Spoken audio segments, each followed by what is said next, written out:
সেই সুযোগে ডাইনি আর স্কন্ধকাটা ছাই করে সাঁকো পার হয়ে গেল। আর নিঃশব্দ পেতনি সে কখন যে দুলুনি উপেক্ষা করে সবার অলক্ষ্যে পার হয়ে গেছে তা কেউ টেরই পায়নি।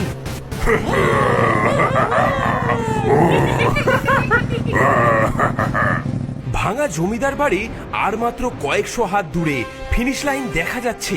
এবার লড়াই তিনজনের।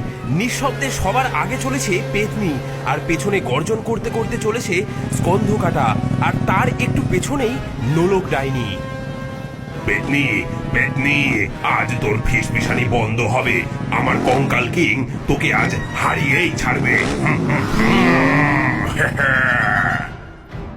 ডাইনি দেখলো সে শক্তিতে আর পেরে উঠবে না, এবার দরকার খাঁটি বুদ্ধির। সে গলা ফাটিয়ে এমন চিৎকার করলো যা শুনে বাকি দুজন চমকে গেল। ওরে পেতনি, সর্বনাশ! পেছনে দেখ, ব্রহ্মদৈত্য নিয়ম ভেঙে তোর দিকেই তেড়ে আসছে।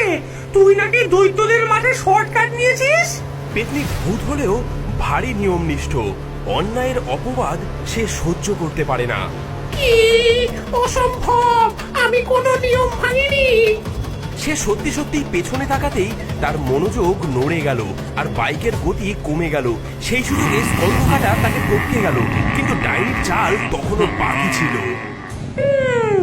সাব্বাস সাব্বাস বেটা পালোয়ান, তুই জিতবি।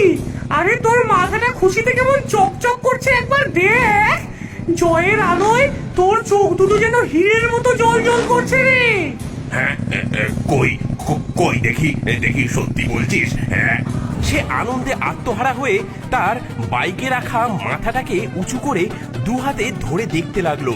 আর যেই না মাথাটা উঁচু করেছে অমনি তার বাইকের হ্যান্ডেলের নিয়ন্ত্রণ গেল হারিয়ে। বাইকটা গড়গড়িয়ে সোজা গিয়ে ভাঙা দিওয়ালের ওপর পড়ল। এই সুযোগেই নোলক ডাইনি তার ঝাঁটা এক্সপ্রেসের শেষ টান দিয়ে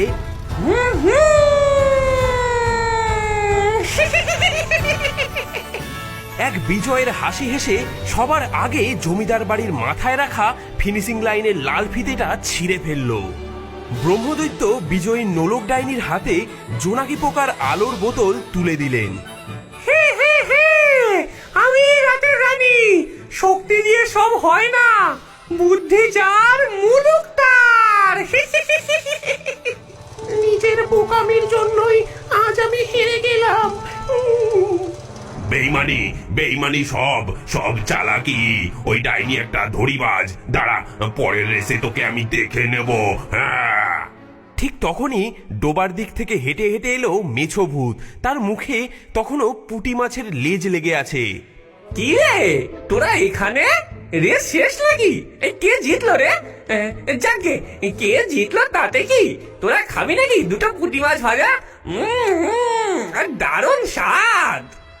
এদিকে আম গাছ থেকে সাবধানে নেমে এলো হাবু। তার সারা শরীর উত্তেজনায় কাঁপছে। তার মনে হলো ভূতেরাও তো অনেকটা মানুষের মতোই, কেউ শক্তিশালী কিন্তু বোকা, কেউ সুন্দরী কিন্তু নিয়ম মেনে চলে, কেউ চালাক আর বুদ্ধিমতী, আবার কেউ সব ভুলে শুধু পেট পুজো নিয়েই ব্যস্ত।